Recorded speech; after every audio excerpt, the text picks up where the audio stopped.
Assalamualaikum warahmatullahi wabarakatuh.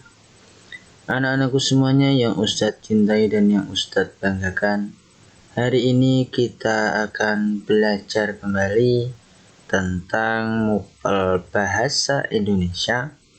Kita sudah memasuki subtema 4 ya. Kita sudah memasuki subtema 4. Hari ini kita akan belajar tentang mengidentifikasi informasi tentang perubahan wujud benda dalam kehidupan sehari-hari. Sebuah cerita dibuat untuk memberikan informasi kepada pembaca atau pendengarnya. Informasi dalam cerita dapat diketahui dengan menggali isi teks atau mengidentifikasinya. Cara menggali atau mengidentifikasi informasi yang pertama dengan cara menjawab pertanyaan, atau yang kedua menentukan ide pokok cerita ya. Yang pertama yang harus kalian lakukan untuk menggali informasi, kalian harus membuat pertanyaan dan menjawabnya. Nah, kalau tidak kesulitan, kalian bisa menggunakan cara yang kedua, yaitu menentukan ide pokok atau gagasan pokok. Sebelum menggali informasi cerita, hal terpenting yang perlu dilakukan adalah kita perlu membaca atau mendengarkan keseluruhan isi cerita dengan seksama. Jadi kita harus membacanya keseluruhan dengan seksama atau dengan teliti. Jadi kita dapat mengetahui ide pokok yang disampaikan dalam suatu cerita ya. Kita bisa mengetahui suatu cerita atau mengetahui isi teks ketika kita sudah membacanya ya. Kalau kita belum membacanya keseluruhan, kita akan kesulitan mencari informasi dalam teks. Oke. Di sini Ustadz ada contoh paragraf ya. Paragrafnya tentang Mita ya. Mita berlari ketakutan mencari ibunya. Ia sangat terkejut mendengar suara nyaring dari teko air di dapur. Selain itu, muncul kepulan asap dari teko. Tutup teko itu pun tampak bergerak-gerak dan membuat Mita semakin ketakutan. Mita berteriak sambil mencari ibunya. Nah, ini kita harus membacanya dengan seksama. Nah, setelah membaca paragraf dengan seksama, kamu dapat mendapatkan beberapa informasi. Nah, berikut ini beberapa informasi penting yang kamu dapatkan setelah membaca paragraf di atas tadi. Yang pertama, paragraf pertama, Mita berlari ketakutan mencari ibunya. Yang B, Mita mendengar suara nyaring dari teko di dapur. Yang C, teko di dapur mengeluarkan asap. Dan yang D, tutup teko di dapur bergerak-gerak dan membuat Mita semakin takut. Informasi yang terdapat dalam poin B, C, dan D adalah informasi penjelas. Informasi tersebut menjelaskan alasan Mita kenapa dia berlari ketakutan ya. Jadi informasi atau ide pokok dari paragraf tersebut ada di poin yang A ya. Jadi rata-rata ide pokok atau gagasan pokok dari suatu bacaan itu ada pada kalimat pertama. Harus kalian ingat-ingat ini.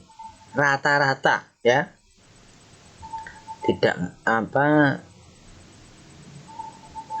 Tidak memungkinkan ada di paragraf kedua atau paragraf ketiga. Tetapi kebanyakan informasi dalam suatu teks ada pada kalimat yang pertama ya. Oleh karena itu kalian harus mencari informasi dengan seksama dengan cara membacanya secara teliti. Mana yang informasi penjelas, mana yang informasi pertama Nah, di sini informasi pertama, Mita itu berlari ketakutan mencari ibunya. Loh, kenapa berlari ketakutan? Apa alasan Mita kenapa ketakutan? Nah, itu dijelaskan pada poin B, C, dan D yang merupakan kalimat atau informasi penjelas. Ya, menyajikan informasi tentang konsep perubahan wujud benda dalam kehidupan sehari-hari. Ya, untuk memudahkan dalam menggali informasi cerita, kamu dapat menggunakan tabel. Tabel dapat memudahkanmu untuk memahami informasi penting dalam suatu cerita, khususnya cerita panjang. Ya. Jadi kalian bisa membuat tabelnya untuk menyajikan suatu informasi. Tabelnya yang pertama, paragraf pertama, apa kalimat utamanya. Yang paragraf kedua, mana kalimat utamanya. Kalian buat tabel atau bisa kalian buat bagan. Itu ada di contohnya pada buku Bupetik halaman 100. Nah, kalian bisa membaca di situ. Saat menggali informasi menggunakan tabel, kamu hanya perlu menuliskan ide pokok setiap paragraf. Ya, jadi kalian buat 2 tabel. Ya, yang pertama nomor dan yang kedua paragraf pertama dan yang ketiga itu adalah ide pokoknya. Ya, jadi tiga kolom. Kolom pertama nomor, jangan lupa kasih nomor biar tidak kebingungan. Dan yang kedua, kalian tulis paragraf pertama, paragraf kedua, paragraf ketiga, dan seterusnya. Kolom yang ketiga, paragraf pertama, ide pokoknya apa? Paragraf kedua, ide pokoknya apa? Dan seterusnya.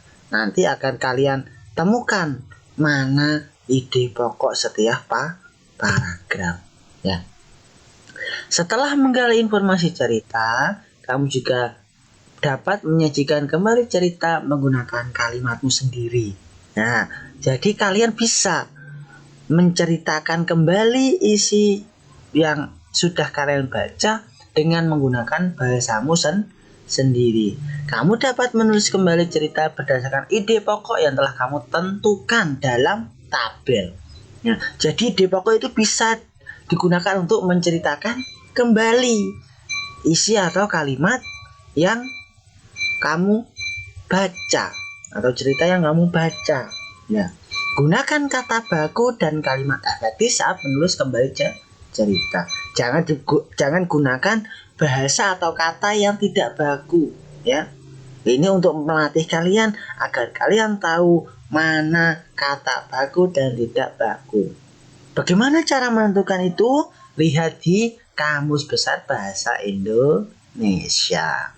Pastikan kalimat yang kamu buat runtut dan dapat dimengerti pembaca. Sertakan pula tanda baca yang benar. Ya, kamu harus tahu bagaimana cara menulis yang baik. Tanda bacanya harus tepat. Mana ketika kamu menggunakan titik, koma, tanda tanya, tanda seru dan lain sebagainya, ya. Ini harus diketahui. Oke anak-anak, bacalah paragraf dan perhatikan ide pokok serta informasinya. Ya, ini contohnya, oke? Contoh paragraf dan ide pokok. Ya, paragrafnya berbunyi, menyublim adalah perubahan wujud benda dari wujud padat menjadi gas. Proses menyublim ada dalam kehidupan sehari-hari. Misalnya, pada kamper yang digantung di dalam lemari pakaian, setelah beberapa hari diletakkan di lemari, ukuran kamper akan mengecil dan kemudian hilang. Kamper hilang karena perubahan menjadi gas. Gas dari kamper membuat baju menjadi wangi. Ide pokok paragraf tersebut yaitu perubahan wujud benda dari wujud padat menjadi gas disebut menyublim. Nah, ini adalah ide pokok. Nah, dan kalimat yang setelah ini, setelah ide pokok itu adalah termasuk kalimat penjelas. Ya. Nah, itu. Berikut beberapa informasi penting dalam paragraf tersebut. Yang pertama, proses menyublim ada dalam kehidupan sehari-hari. Contoh proses menyublim yaitu cover yang digantung di dalam lemari pakaian. Yang ketiga, setelah beberapa hari cover mengecil dan kemudian hilang karena berubah menjadi gas. Gas dari cover membuat baju menjadi wangi. Dan kalimat-kalimat informasi penting ini termasuk kalimat penjelas dari kalimat atau ide pokok. Ingat-ingat ya. Jadi setelah kita menentukan ide pokok, kita tentukan kalimat penjelasnya. Ya, yang menjelaskan ide pokok itu.